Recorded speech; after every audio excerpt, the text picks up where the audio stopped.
Zéro émission le MAG, toute l'aventure du véhicule électrique Renault en images. Au sommaire de ce deuxième numéro, cap sur l'usine de Flins, qui est au cœur de la stratégie de développement de la voiture électrique chez Renault. Puis direction le roadshow Kangoo Bebop Z2, qui poursuit son tour d'Europe au Royaume-Uni et en Espagne. Pour terminer, Thierry Koskas, le directeur du projet véhicule électrique, présente les échéances à venir pour le groupe Renault.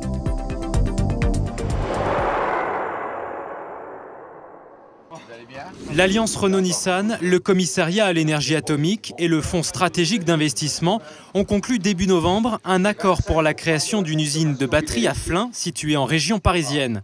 La joint venture se concentrera sur la recherche avancée, l'industrialisation et le recyclage de batteries pour véhicules électriques. Elle prévoit de démarrer la production au milieu de l'année 2012. La capacité de production envisagée atteindrait 100 000 batteries par an.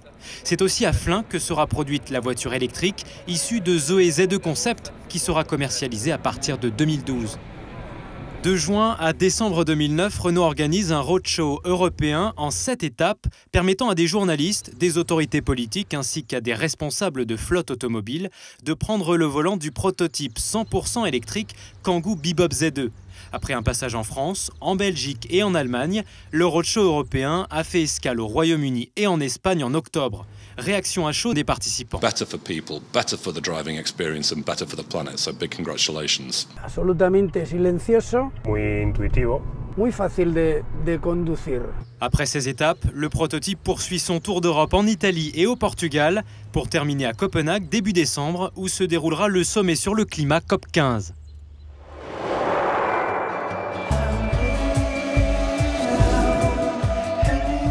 Thierry Koskas revient sur les grandes étapes du projet véhicule électrique chez Renault.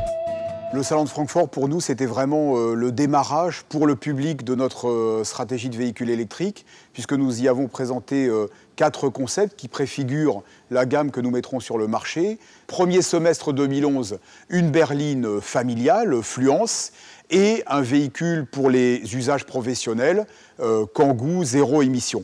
Deuxième semestre 2011, un petit véhicule urbain qui sera une alternative aux 2 roues, Twizy. Et puis enfin, début 2012, une berline compacte, Zoé, qui sera réellement la deuxième voiture du foyer. Nous pensons qu'à l'horizon 2020, une voiture sur 10 vendue dans le monde sera électrique.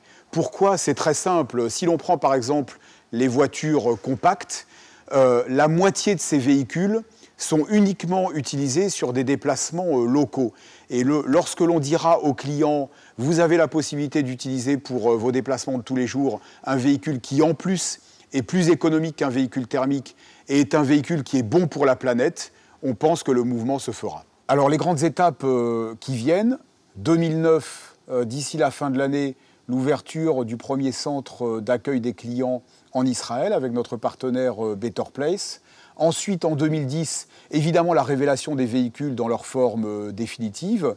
Des expérimentations en Europe avec quelques centaines de voitures pour tester les réactions des utilisateurs et des clients. Et puis, en Israël, la mise en place des premières stations d'échange de batteries, encore une fois avec notre partenaire Better Place. Et puis, en 2011, début 2011, l'ouverture de la vente aux clients.